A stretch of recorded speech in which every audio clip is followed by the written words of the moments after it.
Welcome back. Glad you could join us. As you might have seen, we are at a different setting right now. Where we're at, where we live, we're still experiencing a little bit of the snowpocalypse 2021. So welcome to our humble abode. As a heads up, if you hear any noise or rattling around, it's not ghosts, we have a cat. So if you hear our cat, then just do your best to ignore her because she really wants attention. We want to wrap up our study today of the wilderness wandering, the problem of complaining, by talking about short-sightedness. I would encourage you to go back and read 1 Corinthians 10 verses 6 through 12 as it talks about the example that we have from the Old Testament, and namely the example of the Israelites wandering in the wilderness because they were complaining and grumbling. What we want to do in this study is figure out how we can not be like them so we're not wandering around aimlessly. Our study today is going to take place from the Book of Deuteronomy. The name Deuteronomy is taken from two Greek words, deutero, meaning second, and nomos, meaning law. So a lot of people have made this book out to be a second giving of the law, but that's not entirely accurate. Let's read from Deuteronomy chapter 1 and see what Deuteronomy has to say about itself. Beyond the Jordan, in the land of Moab, Moses undertook to explain the law.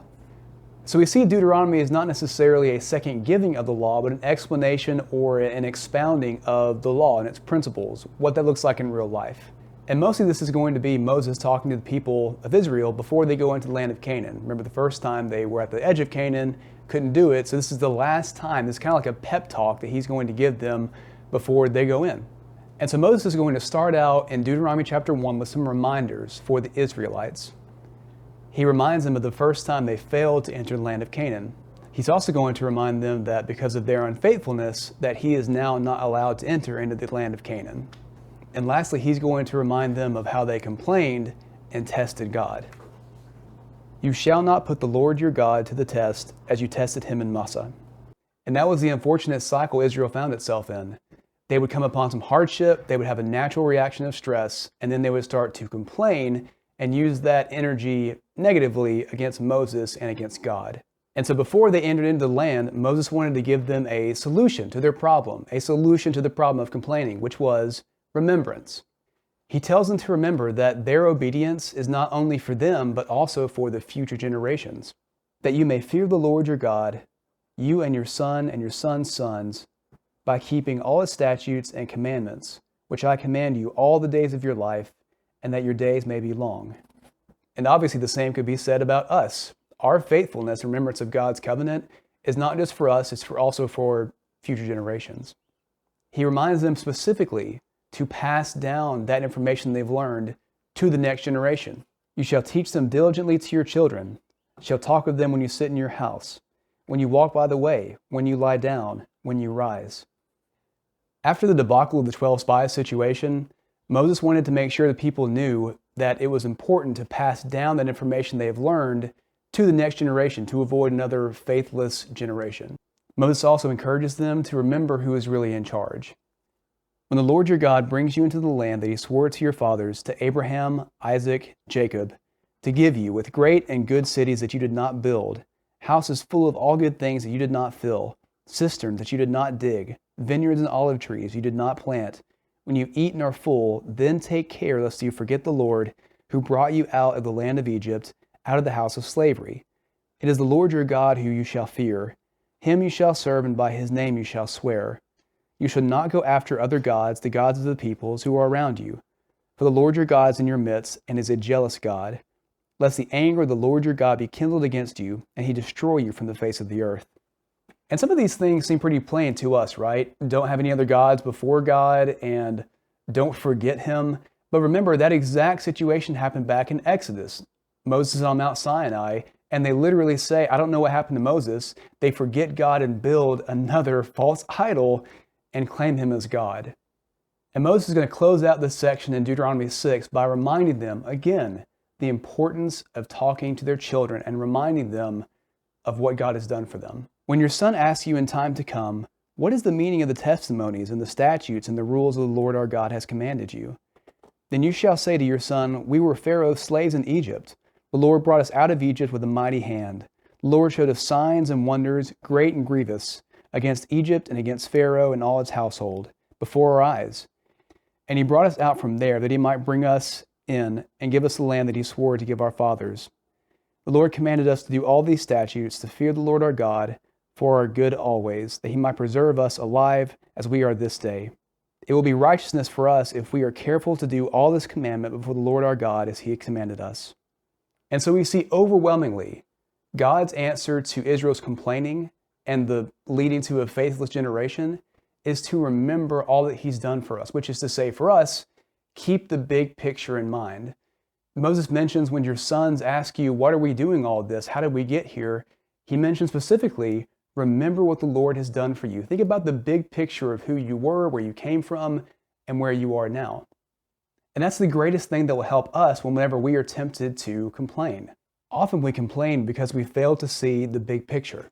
Think back to when you were a kid. Maybe you were unhappy with the chores you had to do, or you wanted something that you didn't get and you were just mad about it, so you complained. And then your parents come to you and say, whose house are you living in? Who are you talking to? And they remind you the big picture. You are my son. You're living in my house rent-free. If you want to start paying rent, then you can have a say-so and whatever you want. But until that time, see the big picture. You are living by my rule. We also learn that short-sightedness often has long-term consequences.